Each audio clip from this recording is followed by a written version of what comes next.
time. All right, time to bring out our first guest. And this gentleman, we were making fun of him being the longest reigning Tupelo and Ultimate Champion. Thank God he lost one of those titles finally. But he's still hanging on like a little badger to the Ultimate title. Let's say hello to Taylor Rodriguez.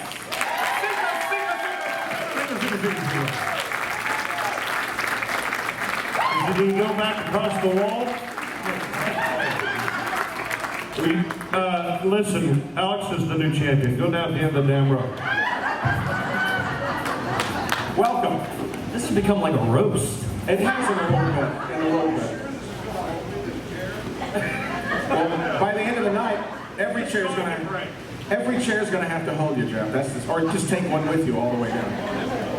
Well, there you go. So Taylor, I see you got your. I got my souvenir summer festival mug. Yeah, you guys can get yours over at the table over there for $5.99. That's nice. Yeah. That one's actually spelled correctly. It's in blue. Yeah. Yeah. The red is too expensive. So Taylor, welcome. We have fun, you know, and I hope you were backstage and didn't see anything that we just had last Well, I don't know if it played or not, but we were trying to come out to the Mexican hat dance, you know. Well, it didn't play on the loudspeakers, but we all thought that. Oh, okay.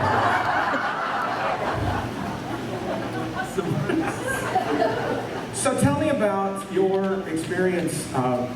This is an opportunity for you guys to kind of talk to us about your love of Elvis and how that came about. I mean, so tell us how did Elvis get to you? Well, when I was about the age of 6 years old, my parents would obviously 6 years ago. Yeah, 6 years ago. We basically. My parents would own, Mexican restaurants and stuff. Go figure. Is that mandatory? I think so. No, but so my parents would basically drop me off at my aunt's house, and she would babysit me, and she would. My aunt, yes, the Northerners. Anyway, and she would. Played different Elvis records, and the first song that I ever heard Elvis sing was Blue Suede Shoes, and I just, there you go, yeah, for the occasion. Available at Lansky's, by the way. There you go.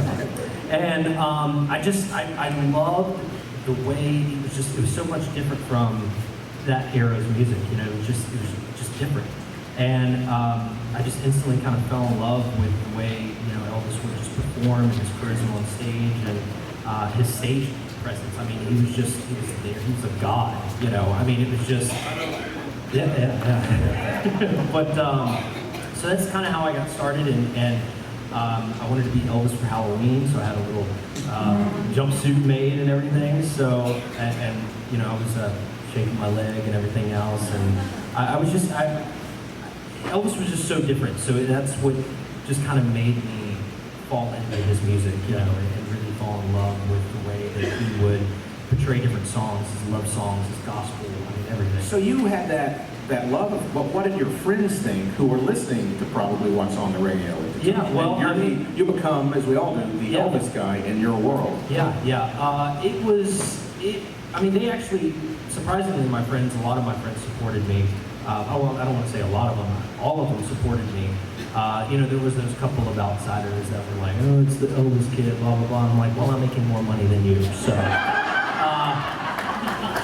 Just saying, and so, they definitely supported me. They would come to my shows, they would, watch me sing and everything, and they loved it, so, yeah. That's great. When did you find out about this? So that's a love of Elvis, but when did you find out about this tribute artist world and what was going on here? My first encounter was a competition in Live Oak, Florida, and I forgot the name of the competition.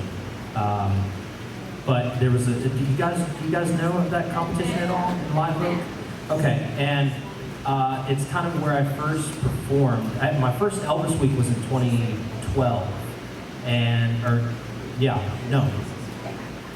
No. You're not going to be tested on. No, I know. In 2013, Make up a number. 2013 was my first Elvis week, and and I had met Austin Irby and Cody, and we just became friends, you know, and they were like, you need to go to this competition in Live Oak, and that was my first competition. I think I placed. Did you have a first tribute artist you saw? Do you remember the first tribute artist? Joseph Hall and Ryan Pelton. They were doing a run at Legends, and I think both of them were there at the same time because Ryan came out in the blue Hawaii, you know, shorts and everything, and Joseph came out in leather. And so I saw this was at Legends. This is at Legends. Yeah. But those were my first tribute artists I ever saw. So then competitions start, and you do very well.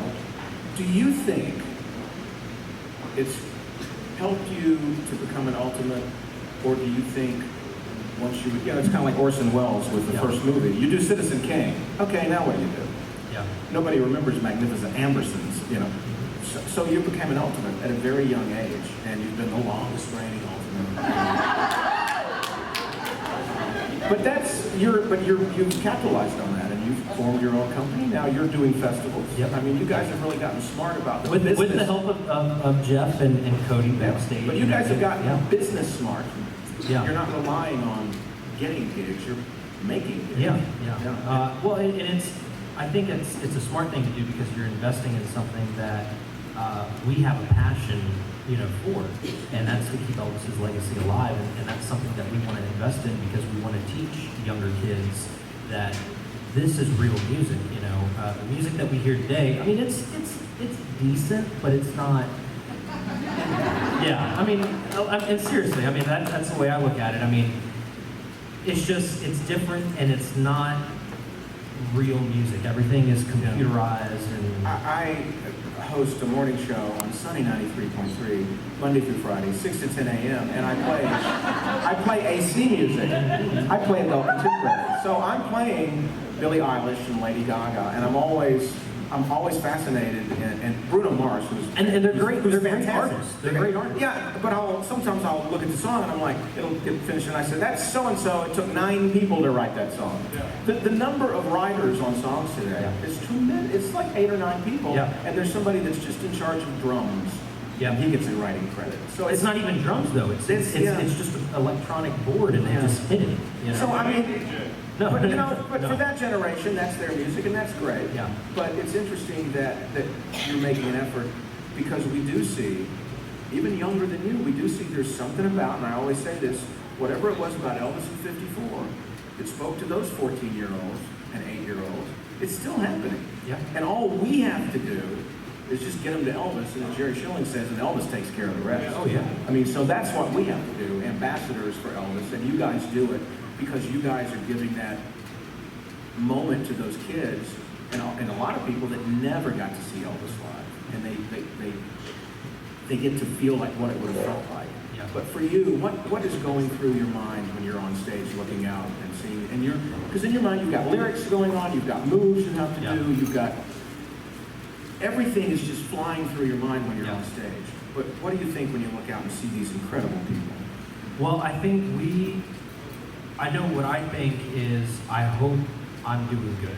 Like, I want to do the best tribute that I can to Elvis. That's always running through my head, is like, okay, I hope I don't screw this up. I hope I don't do this.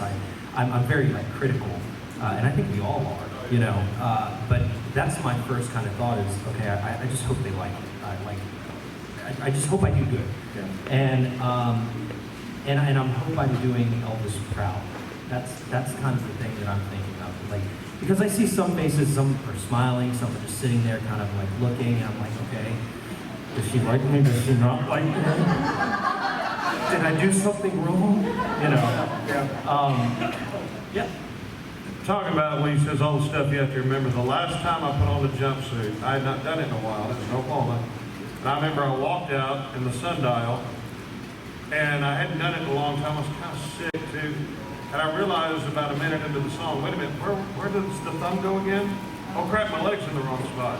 And so when you see guys like Taylor and Bill and all these Dinos, the craft that goes into what you're saying about, having to know lyrics, movements, where did his arm go?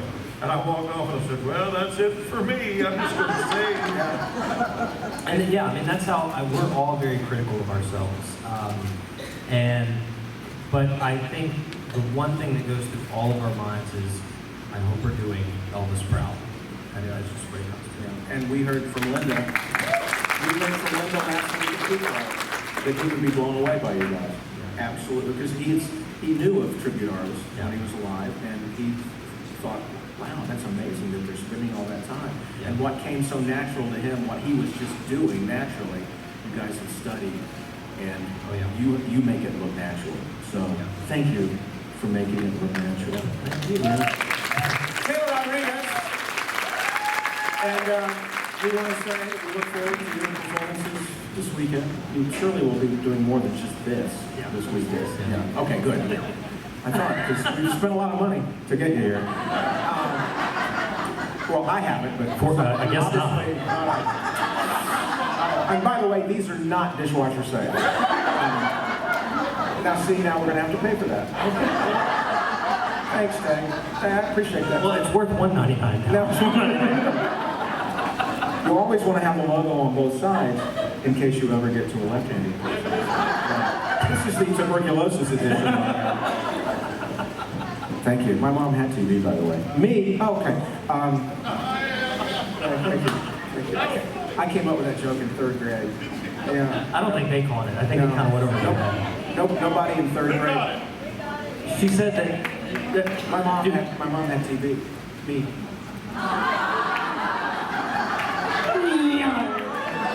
That's okay. They didn't get it in 3rd grade either.